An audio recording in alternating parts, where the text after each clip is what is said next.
Kata Nabi SAW, awal yang pertama kali dihisab pada hari kiamat bagi manusia adalah salatnya. Kemudian Allah berfirman kepada para malaikatnya, lihatlah wahai malaikatku kepada hamba-hambaku yang salat itu. Kalau mereka melaksanakan salat wajib secara sempurna, catat kesempurnaan salatnya. Tapi kalau seandainya kau melihat ada kekurangan dalam salat wajib hambaku, lihat sunnahnya. Lihat sunnahnya, lihat salat-salat sunnahnya. Kalau dia memang melaksanakan banyak sunnah, maka sempurnakan wajibnya. Menunjukkan bahwa keutamaan salat sunnah itu bisa menempel yang wajib. Ini yang kedua. Yang ketiga, salat sunnah ini bisa membawa berkah dalam rumah. Karena Rasulullah SAW mengatakan, ij'alu, jadikan al-iktsar min ada'in nawafil min buyutikum min salatikum wala tattakhiduha qubura. Jadikanlah, perbanyak melaksanakan salat sunnah di rumah-rumah kalian dari salat-salat kalian, dan jangan jadikan rumah kalian seperti kuburan.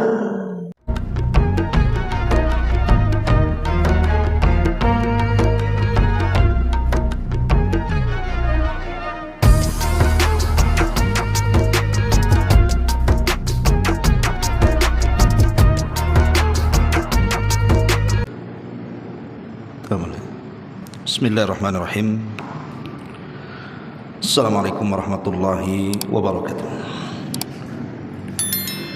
Alhamdulillah wassalatu wassalamu ala Rasulillah wa ala alihi wa sahbihi wa mawalah wa la hawla wa la quwata illa billahi wa ba'du.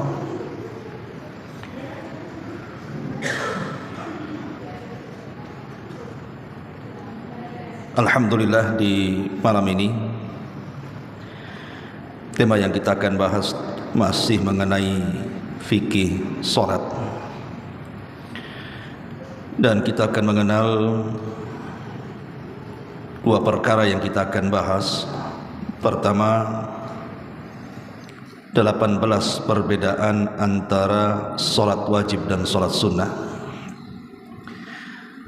Kemudian pembahasan yang kedua tentang maratib, tingkatan-tingkatan seputar salat sunnah.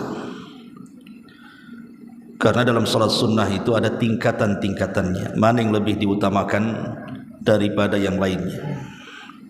Inilah dua pembahasan yang kita akan bahas di malam hari ini. Hadirin dan hadirat yang dimuliakan Allah Subhanahu wa taala, sebagaimana yang sudah ma'ruf tentang keutamaan salat, bahwa salat itu adalah amalan yang mendatangkan kecintaan Allah Subhanahu wa taala kepada kita. Dan itu disebutkan dalam hadis qudsi. Nabi sallallahu alaihi wasallam bersabda, Allah berfirman, "Man 'adali waliyan faqad adzantuhu bil harbi." Wa ma taqarraba ilayya 'abdi bi syai'in ahabba ilayya mimma aftaradtuhu 'alaihi wa la yazalu 'abdi yataqarrabu ilayya bin nawafil hatta uhibbahu fa idza ahbabtuhu kuntu sam'ahu alladhi yasma'u bihi wa basarahu alladhi yubsiru bihi wa yadahu allati yabtishu biha wa rijlahu allati yamshi biha wa in sa'alani la u'tiyanna wa la in ista'adzani la u'idhanna. Allah Subhanahu wa taala berfirman dalam hadis qudsi, barang siapa yang memusuhi wali-waliku, maka dia telah mengumandangkan perang melawanku, dan tidaklah hambaku mendekatkan diri kepadaku dengan sesuatu yang paling aku cintai melebihi hambaku mengerjakan apa yang telah kuwajibkan kepadanya. Dan ketika seorang hamba terus menerus menambah kewajiban dengan yang sunnah-sunnah, maka aku semakin mencintainya. Apabila aku mencintainya, maka aku akan menjadi pendengaran yang ia mendengar dengannya, akan menjadi penglihatan yang ia melihat dengannya, akan menjadi kaki yang ia berjalan dengannya, akan menjadi tangan yang ia bergerak dengannya. Dan kalau dia meminta sesuatu kepadaku, aku akan beri, dan apabila dia meminta perlindungan, pasti kulindungi. Cukuplah hadis ini sebagai hadis tentang keutamaan melaksanakan yang wajib dan yang sunnah. Tidak memperpanjang mukaddimah, apa perbedaan antara salat wajib dan sunnah ini? Ada 18 poin. Pertama, bahwa salat sunnah itu boleh dilakukan di atas kendaraan saat safar, berbeda dengan salat wajib. Salat wajib tidak boleh dilakukan di atas kendaraan saat safar kecuali dalam kondisi darurat. Tapi kalau tidak dalam kondisi darurat, tidak boleh melaksanakan salat wajib di kendaraan. Apakah di atas mobil, apakah di atas kereta, apakah di atas pesawat, apalagi di atas sepeda motor. Gimana caranya? Ya. Maka ini poin yang pertama. Tidak boleh melaksanakan salat wajib di atas kendaraan kecuali darurat. Maksud darurat di sini seperti orang di pesawat, kan tidak mungkin turun. Tapi kalau memungkinkan turun, umpamanya saya berangkat naik pesawat jam 11, umpamanya ke Jawa, ke Jakarta sana. Sampai di sana anggaplah jam 2:30, berarti masih ada waktu sholat zuhur. Berarti kita tidak boleh sholat di atas pesawat. Gak apa-apa diakhirkan sholat zuhurnya selama tidak keluar waktunya. Ataupun umpamanya kita berangkat naik pesawat jam 11, kemudian sampai di mana jam 4, berarti melewati 2 sholat, zuhur dan asar. Tetap tidak boleh sholat di atas pesawat, karena bisa dijamak takhir. Kecuali kalau seandainya kita berangkat jam 11, sampai di sana isya, itu tidak bisa. Berarti zuhur dan asar bisa kita lakukan di atas pesawat karena darurat. Sebab kalau menunggu turun sudah habis waktunya. Tapi kalau sholat sunnah tidak ada masalah. Antum mau sholat di mobil, di kereta, di pesawat, tidak ada masalah. Ini perbedaan yang pertama. Perbedaan yang kedua, kalau seandainya seseorang berada di masjid, kemudian dikumandangkan azan, maka setelah azan dia tidak boleh keluar sampai dia melaksanakan sholat wajib.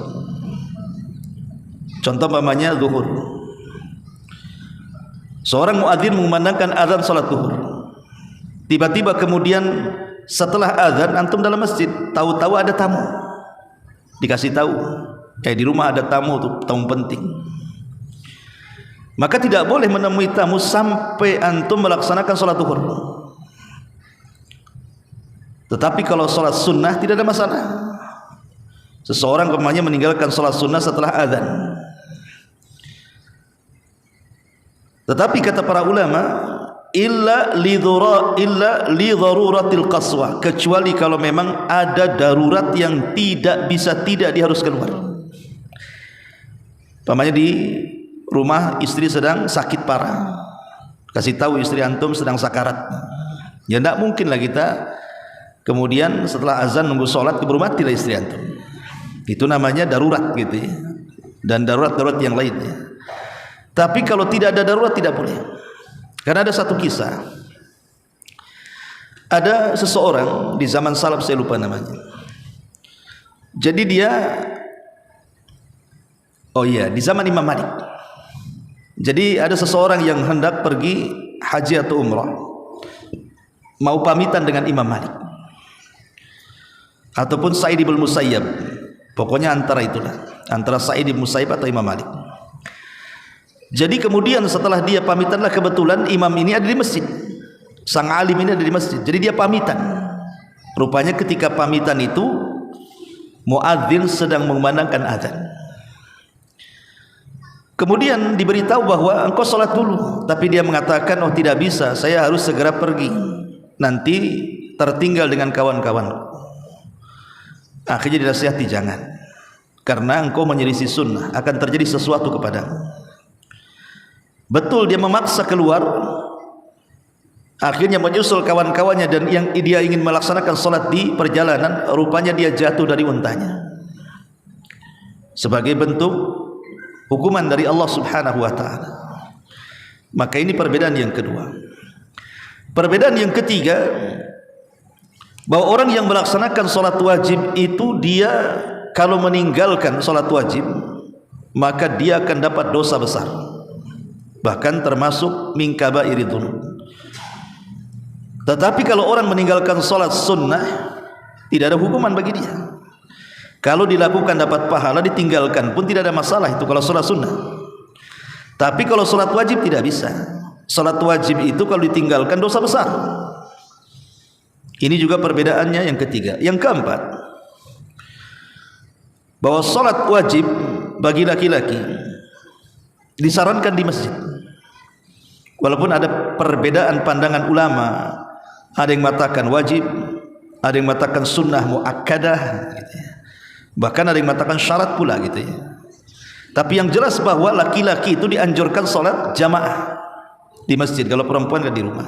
Itu afdalnya. Tetapi kalau salat sunnah justru terbalik.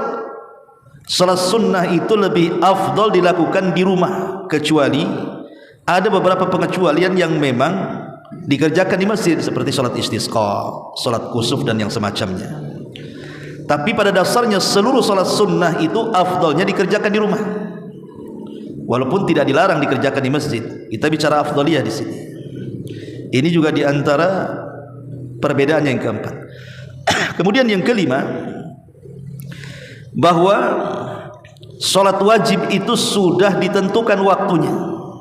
Zuhur jam sekian ke jam sekian, asar jam sekian ke jam sekian, maghrib jam sekian ke jam sekian, isya juga sama, subuh juga sama. Jadi salat wajib itu sudah ditentukan waktunya, tidak bisa ditukar-tukar. Tidak bisa zuhur dikerjakan asar, asar dikerjakan di isya, isya dikerjakan di subuh, yang tidak bisa. Karena inna salata 'alal mu'minina kitaban mawquta. Salat bagi orang yang beriman itu sudah ditentukan waktu-waktunya. Berbeda dengan salat sunnah. Berbeda dengan salat sunnah. Terkadang banyak salat sunnah itu dikerjakan ngacak. Seperti antum salat sunnah wudu. Ya salat sunnah wudu ya kapan saja, penting kita wudu salat kan gitu. Tanpa ditentukan waktunya. Bahkan dzatul asbab, salat-salat yang memiliki sebab itu boleh dilakukan di waktu larangan. Jadi salat-salat yang memiliki sebab itu justru boleh dilakukan di waktu-waktu yang terlarang. Seperti ba'da asar, ba'da subuh, ketika matahari di atas kepala, itu namanya waktu-waktu larangan. Tapi salat yang memiliki sebab, seperti sebab gerhana, sebab kematian, sebab berwudu, itu boleh dilakukan di waktu-waktu terlarang yang disebut dengan salatu dzatil asbab namanya. Salat yang memiliki sebab. Ini yang kelima. Yang keenam, bahwa boleh bagi seorang mukmin, seorang muslim mengqadha salat wajib di waktu-waktu yang terlarang salat. Jadi boleh salat wajib itu diqadha di waktu-waktu yang terlarang seseorang itu melaksanakan salat. Seperti mamanya antum ketiduran subuh. Tidur jam 1, kemudian bangun pula setengah 6. Dari subuh waktu asal sebenarnya ke matahari terbit itu kan waktu terlarang melaksanakan sunnah. Tapi boleh seseorang itu mengqadha salat wajib karena dia tertidur atau lupa, atau umpamanya dia lupa tidak melaksanakan duhur dan asar, kemudian mendekati maghrib baru ingat. Nah, kita boleh kemudian mengqadha dengan cara menjamak takhir. Tapi salat-salat sunnah sebagian besar, kecuali dzatul asbab yang saya sebutkan tadi, memiliki sebab, itu boleh. Tapi salat sunnah yang tidak memiliki sebab tidak boleh. Seperti salat sunnah mutlak, itu tidak boleh. Ya. Ini yang ke-6. Yang ke-7, bahwa salat wajib itu didahului dengan azan dan qomat. Salat wajib itu didahului dengan azan dan iqamah. Tapi salat sunnah tidak. Salat sunnah tidak didahului dengan azan dan qomat. Kemudian juga yang nomor 8, boleh mengqashar salat wajib, tidak boleh mengqashar salat sunnah. Jadi kalau salat wajib kita boleh mengqashar ketika safar. Pamannya zuhur menjadi dari 4 menjadi 2 rakaat, asar dari 4 menjadi 2 rakaat, isya dari 4 rakaat menjadi 2 rakaat. Itu boleh mengqashar. Mengqashar itu artinya memendekkan salat. Tapi tidak boleh mengqashar salat sunnah. Pamannya antum pengen mengqashar salat sunnah rawatib dari 2 rakaat jadi 1 rakaat, tak bisa, jadi witir nantinya. Ya. Jadi tidak bisa mengqashar salat sunnah. Qashar itu hanya bisa di salat wajib. Ini yang ke-8. Yang ke-9, bahwa salat wajib itu tidak bisa menempel kekurangan salat sunnah. Salat wajib tidak bisa menempel kekurangan salat sunnah. Tapi salat sunnah justru bisa menempel salat wajib. Jadi kekurangan-kekurangan di dalam salat wajib itu bisa ditempel, disempurnakan dengan salat sunnah. Makanya kata para ulama, yang bisa menempel kekurangan salat wajib itu 3 perkara. Jadi namanya salat itu kan terkadang kita melamun, terkadang kita kurang tumakninah, terkadang mungkin gerakannya kurang pas. Ya ada sajalah orang salat itu, pasti ada kekurangannya. Tidak mungkin orang salat tidak ada kekurangan. Tapi bisa disempurnakan dengan 3 perkara.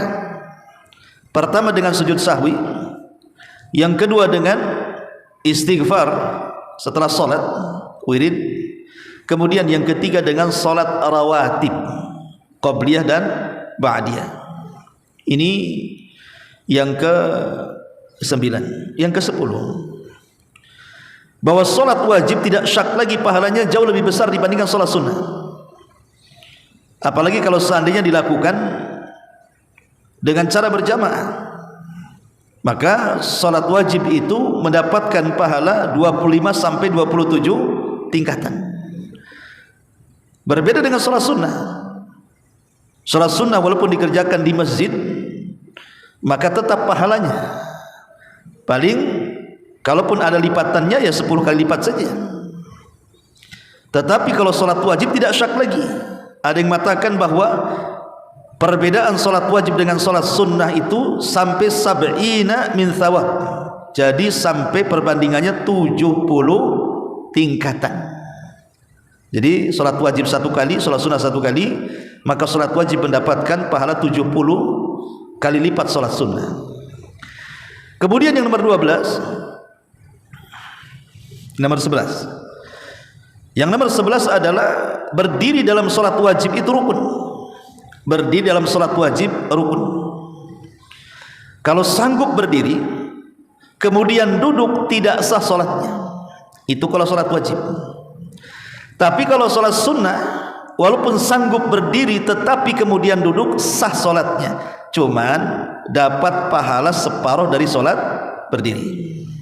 Saya ulang. Jadi berdiri dalam salat wajib itu rukun. Kalau sampai ditinggalkan tidak sah salatnya. Kecuali dalam kondisi darurat seperti sakit tidak sanggup berdiri, lain itu ya. Atau dalam kendaraan dalam kondisi darurat di pesawat, atau di dalam kapal ketika mencari ikan nelayan-nelayan itu, yang kalau berdiri bisa tumbang, itu darurat itu ya. Tapi hukum asal berdiri dalam salat wajib itu rukun. Kalau dia sanggup berdiri kemudian duduk tidak sah salatnya. Beda dengan salat sunnah. Kalau salat sunnah walaupun sanggup berdiri kemudian antum duduk, maka tetap sah salatnya, tapi dapat pahala separuh dibandingkan salat yang berdiri. Ini yang ke-11. Yang ke-12, menghadap kiblat. Salat wajib itu menghadap kiblat syarat. Kemarin saya sudah jelaskan syarat sah salat itu ada 4 kan itu. Salah satunya adalah menghadap kiblat, itu syarat. Sebab kalau seandainya kita tahu kiblatnya ke sana, kemudian kita malah membelakanginya atau nyerong ke kanan ke kiri, maka tidak sah salatnya. Kalau tahu kiblatnya ngarahnya ke sana, tiba-tiba dia berpaling dari kiblat, tidak sah salatnya. Tapi kalau salat sunnah dan posisinya dia sedang di kendaraan atau sedang safar berada di kendaraan, maka tidak mengapa tidak mengarah ke kiblat, kemana dia mengarah di situ kita boleh sholat. Itu kalau sholat sunnah. Kalau sholat wajib tidak boleh, kecuali darurat ya gitu saja. Kemudian yang ke-13, bahwa sholat wajib itu bilangannya terbatas. Jadi sholat wajib itu bilangannya terbatas. Maghrib ya 3 rakaat, Isya 4 rakaat, subuh 2 rakaat, duhur asar 4 rakaat, terbatas dia segitu saja. Tapi kalau sholat sunnah tidak terbatas, apalagi sholat sunnah mutlak. Pemanya antum datang ke masjid di waktu Jumat pagi-pagi, khotib belum datang, ya sholat sunnah saja 2 rakaat salam, nanti bangkit lagi 2 rakaat salam, bangkit lagi, tanpa harus dihitung rakaatnya.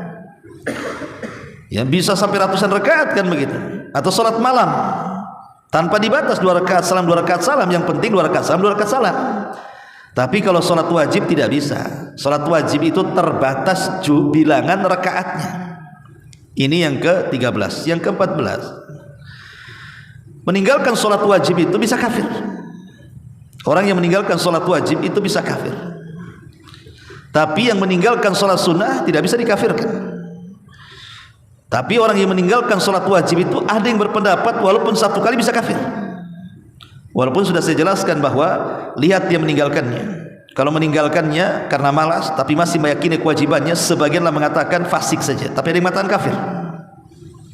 Tapi yang jelas bahwa dikhawatirkan orang yang meninggalkan sholat wajib itu bisa keluar dari Islam. Berbeda orang yang meninggalkan sholat sunnah. Ini yang nomor 14. Yang nomor 15, sholat wajib itu tidak bisa digugurkan dalam kondisi apapun.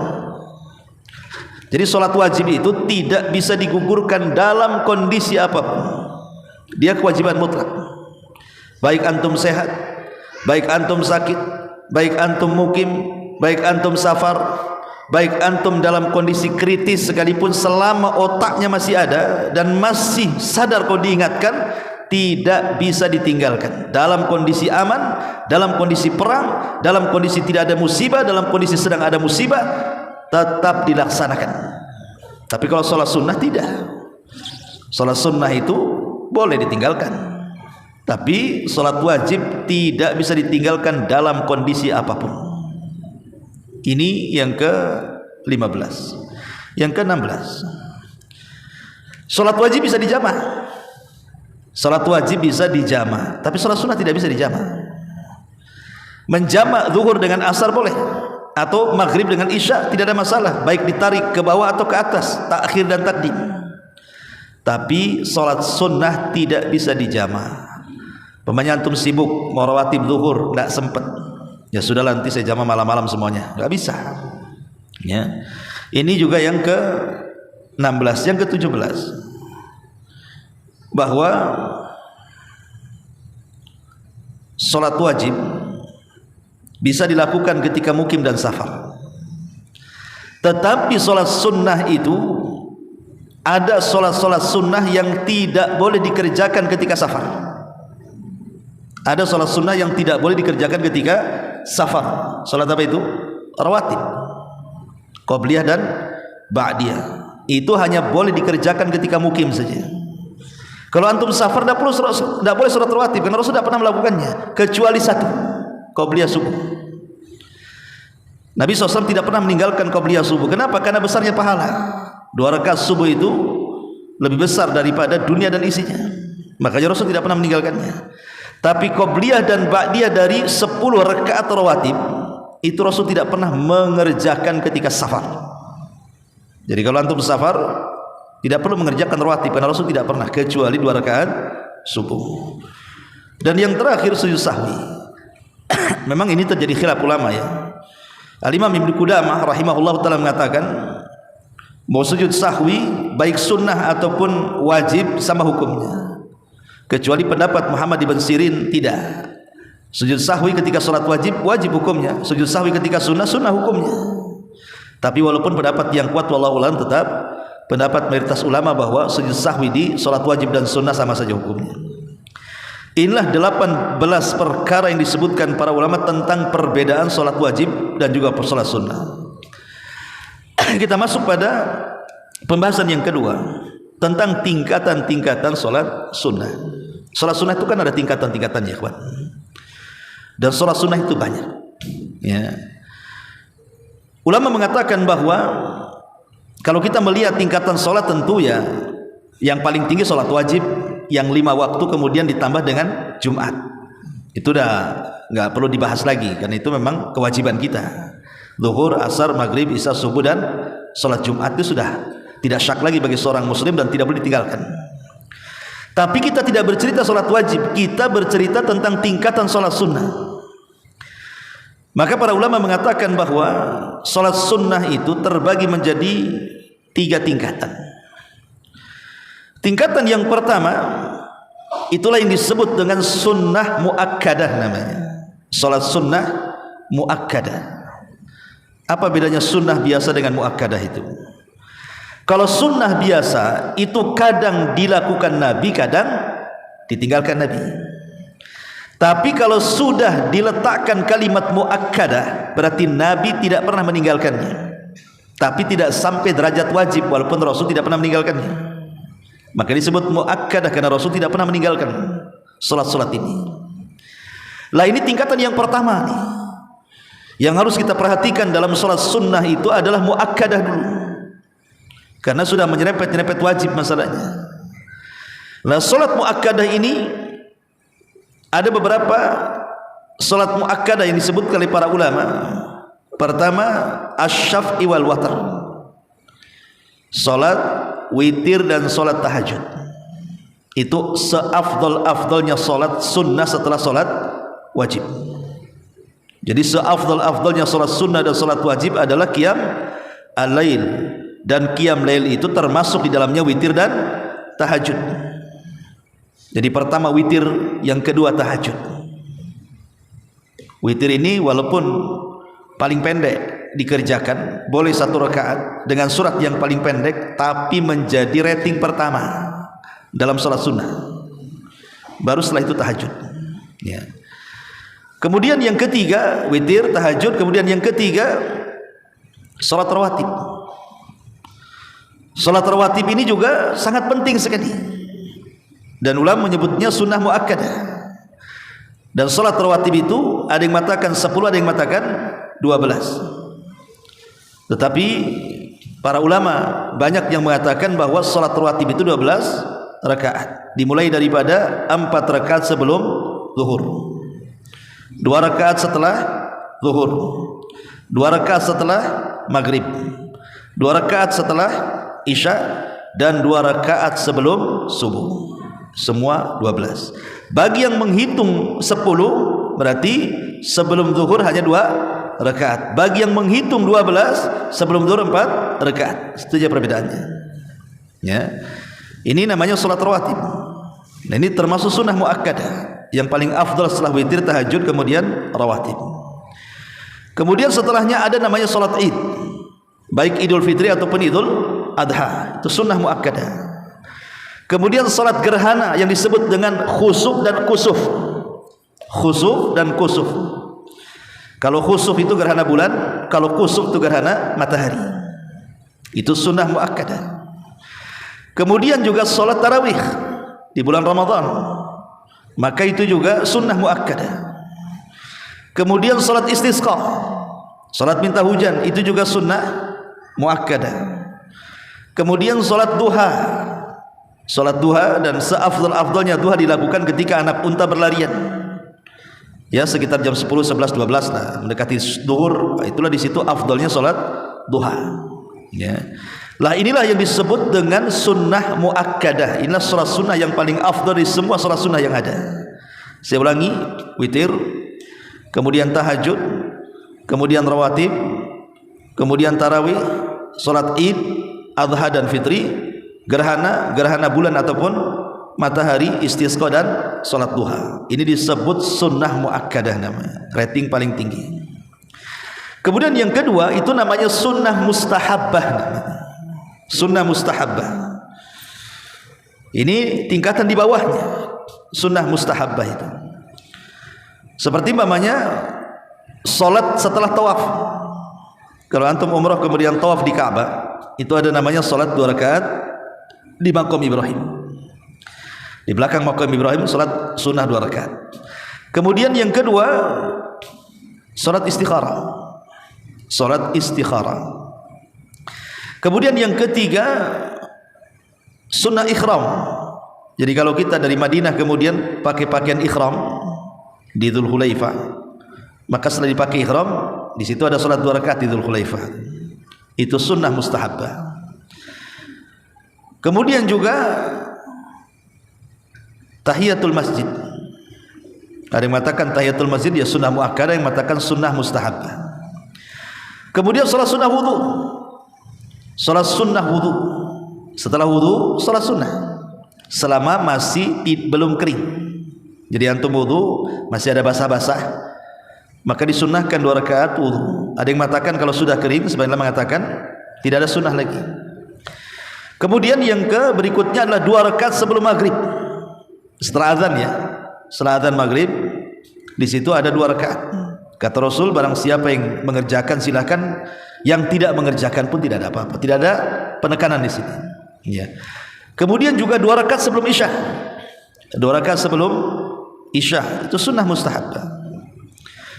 Kemudian juga 4 rakaat sebelum asar. 4 rakaat sebelum asar itu disebut sunnah mustahabah namanya.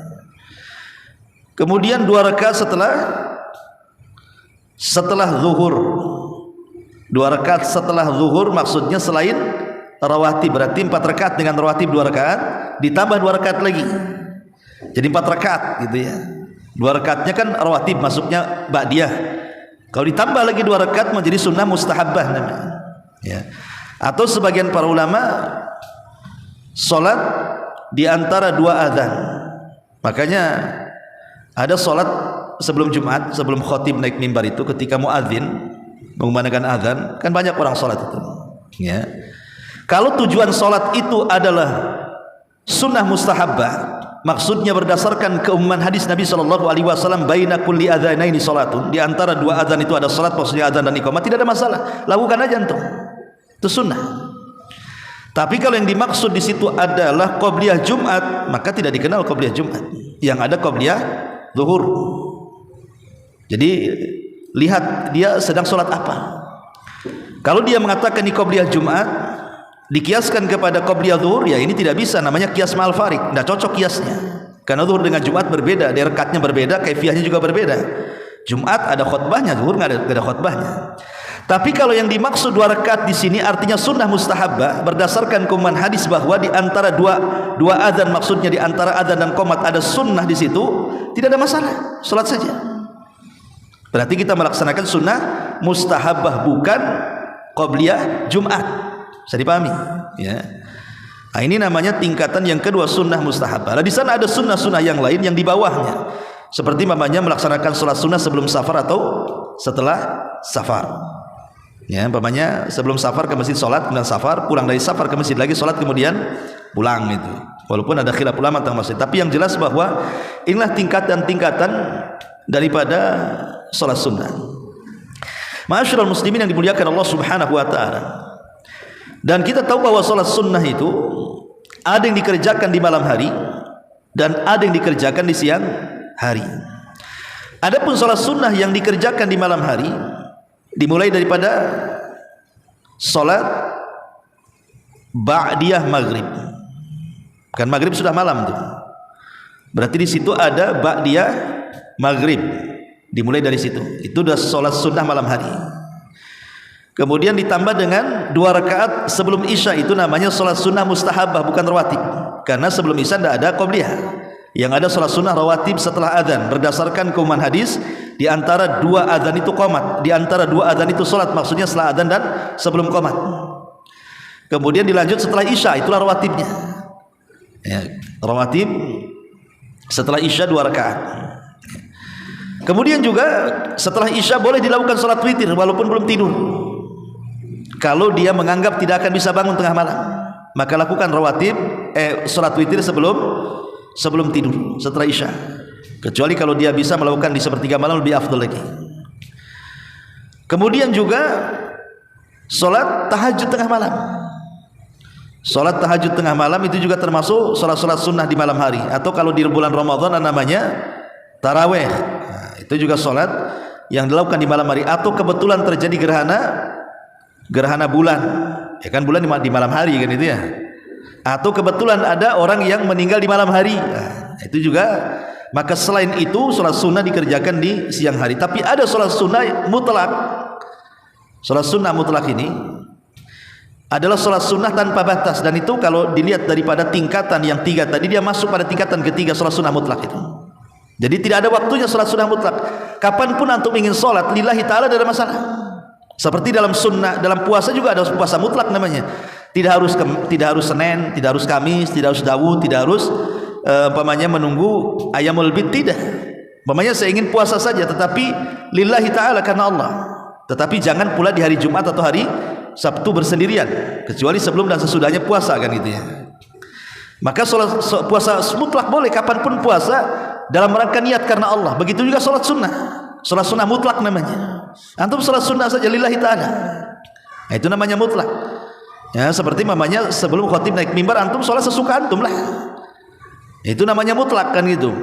Mau 100 rakaat tidak masalah, yang penting 2 rakaat salam gitu. Ini namanya salat sunnah mutlak. Ini tingkatan yang ketiga yang tadi.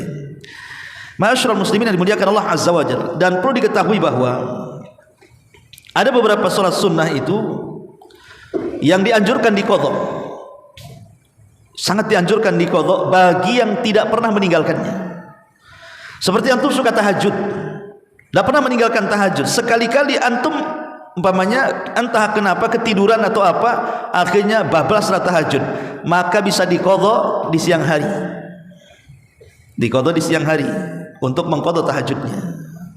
Ataupun umpamanya salat sunnah witir atau qabliyah subuh. Qabliyah subuh antum bisa mengqadha setelah terbit matahari di waktu duha. Jadi matahari dia meninggi 1 tombak, karena antum tidak pernah meninggalkan 2 rakaat qabliyah subuh umpamanya, sekali-kali entah ketiduran sampai di masjid sudah azan subuh, sudah qomat subuh, sehingga tidak bisa melaksanakan 2 rakaat qabliyah subuh, maka antum bisa lakukan setelah terbit matahari, masuknya waktu duha, di permulaan waktu duha kita lakukan 2 rakaat subuh, itu namanya qadha ya. Atau umpamanya antum tidak melaksanakan qabliyah zuhur karena ada tamu sibuk, akhirnya datang sholat duhur aja, ya sudah, kita bisa mengqadha setelah duhur atau setelah asar, boleh ya. Jadi ada beberapa sholat sunnah itu yang bisa diqadha. Lah ini juga penting ya, merinci seperti ini supaya kita memahami tentang kedudukan sholat sunnah ya. Wallahu a'lam bishawab. Inilah diantara rincian-rincian sholat sunnah. Adapun keutamaan sholat sunnah sendiri saya akan sebutkan 5 saja untuk menutup kajian kita. Yang pertama tadi sudah saya sebutkan di muqaddimah, bahwa sholat sunnah atau memperbanyak sholat sunnah tadi menyebabkan kita mendapatkan kecintaan Allah azza wa jalla. Yang kedua, memperbanyak sholat sunnah, maka kita bisa menempel yang wajib-wajib. Nabi SAW mengatakan, Inna awwala ma yuhasabun nas bihi yaumal qiyamah min a'malihim as-salatu. Qala yaqulu rabbuna azza wa jalla li malaikatihi wa huwa a'lam umduru fi salati abdi atammaha am naqasaha fa in kanat tammah kutibat lahu tammah wa in kana intaqasa minha syai'an qala umduruha lil abdi min tatawwu'in fa in kana lahu tatawwu' qala atimmu li abdi faridatahu min tatawwu'ihi thumma tu'khadul a'malu ala dzalikum. Kata Nabi SAW, awal yang pertama kali dihisab pada hari kiamat bagi manusia adalah salatnya. Kemudian Allah berfirman kepada para malaikatnya, lihatlah wahai malaikatku kepada hamba-hambaku yang salat itu. Kalau mereka melaksanakan salat wajib secara sempurna, catat kesempurnaan salatnya. Tapi kalau seandainya kau melihat ada kekurangan dalam salat wajib hambaku, lihat sunnahnya. Lihat sunnahnya, lihat salat-salat sunnahnya. Kalau dia memang melaksanakan banyak sunnah, maka sempurnakan wajibnya. Menunjukkan bahwa keutamaan salat sunnah itu bisa menempel yang wajib. Ini yang kedua. Yang ketiga, salat sunnah ini bisa membawa berkah dalam rumah. Karena Rasulullah SAW mengatakan, ij'alu, jadikan al-iktsar min ada'in nawafil min buyutikum min salatikum wala tattakhiduha qubura. Jadikanlah, perbanyak melaksanakan salat sunnah di rumah-rumah kalian, dari salat-salat kalian, dan jangan jadikan rumah kalian seperti kuburan. Rumah kalian seperti kuburan, ya kuburan sepi, nggak ada yang apa-apa di situ. Jangan rumah kita kayak kuburan. Makanya para ulama membahas tentang masalah hukum salat sunnah di dalam rumah itu. Saya akan nukilkan beberapa perkataan ulama. Berkata Imam Nawawi rahimahullahu taala, fihi istihbabun nawafil ar-ratibati fil baiti kama yustahabbu fihi ghairuha. Wala khilafa fi hadza indana wa bihi qala al-jumhur. Kata Imam Nawawi, sunnah hukumnya melaksanakan salat rawatib itu di rumah. Dan ini tidak ada khilaf menurut mazhab kami Syafi'i, dan ini perkataan jumhur. Kemudian juga dikatakan Al-Hafidz Ibnu Hajar dalam kitab Fathul Bari, zahiruhu annahu yashmalu jami'an nawafil, li'anna al-murad bil maktubati ma al-mafruḍah, lakinnahu mahmulun ala ma la yushra' fihi at-tajmi', wa kadza ma la yakhussul masjid ka rak'atay tahiyyah, wa kadza qala ba'du a'immatina. Kata Al-Hafidz Ibnu Hajar rahimahullah mengatakan, zahirnya semua salat sunnah itu dianjurkan dikerjakan di rumah. Secara zahir seperti itu, kecuali salat wajib. Dan kecuali sunnah-sunnah yang memang ada nasnya harus dikerjakan di masjid, seperti tahiyatul masjid. Kan enggak mungkin masuk rumah tahiyatul masjid. Enggak ada tahiyatul rumah itu, enggak ada. Ada hadisnya tapi maudhu. Setiap masuk rumah 2 rakaat itu ada hadisnya tapi maudhu. Artinya kalau dilakukan bid'ah kan, hadisnya maudhu kan. Nah, berarti kecuali salat-salat yang memang dianjurkan di masjid. Ya, itu aja di masjid, bukan di rumah. Tapi kata Imam Al-Hafidz Ibnu Hajar, zahir secara umum salat sunnah itu dianjurkan dikerjakan di rumah. Bukan berarti dilarang salat di masjid, tidak. Ya, kadang salat di masjid lebih khusyuk pula kan gitu. Di rumah pula tak khusyuk walaupun sunnah. Baik, ini juga diantara keutamaannya ya. Kemudian yang keempat diantara keutamanya asbab lisuhuli dukhulil jannah, memudahkan seseorang itu jalannya menuju surga. Ada seorang sahabat namanya Rabi'ah ibn Ka'ab al-Aslami, masih 10 tahun ya, masih belum balik, tapi dia suka membantu Rasul. Kalau malam itu jarang tidur dia, takut Rasul mau apa-apa gitu kan. Kalaupun dia tertidur itu ya paling sambil nyandar di depan pintu rumah Nabi, takut Nabi bangun malam butuh air untuk wudu, butuh siwak, butuh sendal. Pokoknya Rabi'ah ibn Ka'ab al-Aslami ini walaupun 10 tahun usianya, tapi suka membantu Rasul. Jadi Nabi SAW kemudian melihat kegigihan anak kecil Rabi'ah ibn Ka'ab al-Aslami ini, dia ingin membalas kebaikannya dan mengatakan, ya Rabi'ah, mintalah sesuatu kepadaku, aku akan beri. Maka Rabi'ah kemudian terpikir sejenak, tiba-tiba dia mengatakan, as'aluka murafaqataka fil jannah, atau as'aluka ma'aka fil jannah. Ya Rasul, aku hanya meminta jadikan aku temanmu di surga. Umur 10 tahun ngomong gitu. Kalau sekarang antum ngomong sama anak antum 10 tahun, minta apa dah? Gadget bi, handphone. Nah, itu aja yang dia pikir dia. Anak sekarang mana kepikiran surga? Bapaknya aja nggak kepikiran surga. Anaknya ya kurang lebih saja. Ya. Jadi ini umur 10 tahun ngomong begitu kan. Tapi Rasul mengatakan, baik, aku akan kabulkan, tapi tolong, kata Rasul, bantu untuk mengabulkan cita-cita menjadi temanku di surga. Fa inni ala nafsika bi kasratis sujud. Tolonglah dirimu perbanyak sujud. Maksudnya perbanyak salat sunnah selain salat wajib. Ya, ini menunjukkan bahwa salat sunnah, orang memperbanyak salat sunnah itu memudahkan orang masuk surga. Termasuk juga menyebabkan diangkatnya derajat di surga dan juga dihapuskannya banyak kesalahan. Dan banyak lagi intinya keutamaan-keutamaan secara umum orang yang memperbanyak salat sunnah. Taib, sedikit bicara soal tingkatannya, tingkatan orang melaksanakan salat, baik salat wajib ataupun salat sunnah. Pertama, ada orang yang tingkatannya disebut zalimul li nafsi, menzalimi dirinya sendiri. Ini tingkatan pertama. Kenapa dia? Karena dia tidak pernah memperhatikan wudunya asal-asalan, tidak pernah memperhatikan waktu-waktunya, ya kadang tepat waktu, kadang tengah waktu, kadang akhir waktu, nggak peduli, ya. Kemudian juga tidak peduli dengan rukun-rukun dan wajib-wajibnya, ya asal-asalan aja sholatnya. Dia sholat tapi ya wudu asal-asalan, waktunya asal-asalan, gerak-gerakannya asal-asalan, bacanya juga asal-asalan. Ini orang yang zalim terhadap dirinya, tidak memanfaatkan situasinya. Yang kedua, orang yang menjaga batasan-batasan rukun-rukunnya. Betul, dia gerakan dan bacaannya diperhatikan dalam sholat, betul-betul dia jaga tuh. Yang kedua ini, bahkan dia jaga juga wudunya dia jaga, waktu-waktunya dia jaga gitu kan. Tapi dia tidak pernah menjaga khusyuannya. Orang ini tidak pernah menjaga khusyuannya, tidak pernah bermujahadah untuk khusyuk, sehingga ketika sholat itu kadang melamun, tahap yang dipikirkan dia, ya. Maka yang seperti ini tingkatan kedua nih, ya, orang seperti ini pun masih dianggap buruk sholatnya. Kemudian yang ketiga, orang yang betul-betul menjaga batasan-batasannya, rukun-rukunnya, wajib-wajibnya, dia berusaha menghilangkan was-was dalam solatnya. Betul-betul, karena dia tidak mau dicuri kehusuannya oleh setan. Seperti memangnya ketika solat dia tengok-tengok sana sini, itu kan setan sedang mencuri kehusuannya tuh. Maka orang yang seperti ini bolehlah, artinya solatnya dianggap baik. Tapi ada tingkatan yang keempat yang lebih baik lagi. Jadi dia betul-betul menyempurnakan hak-hak solatnya, dari wudunya, dari gerakan solatnya, dari bacaannya, pokoknya betul-betul diperhatikan, luar biasa. Dan betul-betul dalam solatnya dia tenggelam dengan kenikmatan, kelezatan yang luar biasa, dan tidak menjadikan solat beban bagi hidup dia.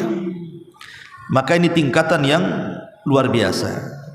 Adapun tingkatan yang pertama, maka orang tersebut akan diiqab karena berbuat zalim. Adapun tingkatan yang kedua, orang itu akan dihisab. Adapun tingkatan yang ketiga, dosa-dosanya akan diampuni. Adapun tingkatan yang keempat tadi, maka itulah solat yang akan berpahala. Itulah diantara 4 tingkatan solat yang disebutkan para ulama. Wallahu a'lam bishawab. Subhanaka bihamdika asyhadu an la ilaha illa anta astaghfiruka wa atubu ilaik. Allahu ta'ala alam. Assalamualaikum warahmatullahi wabarakatuh.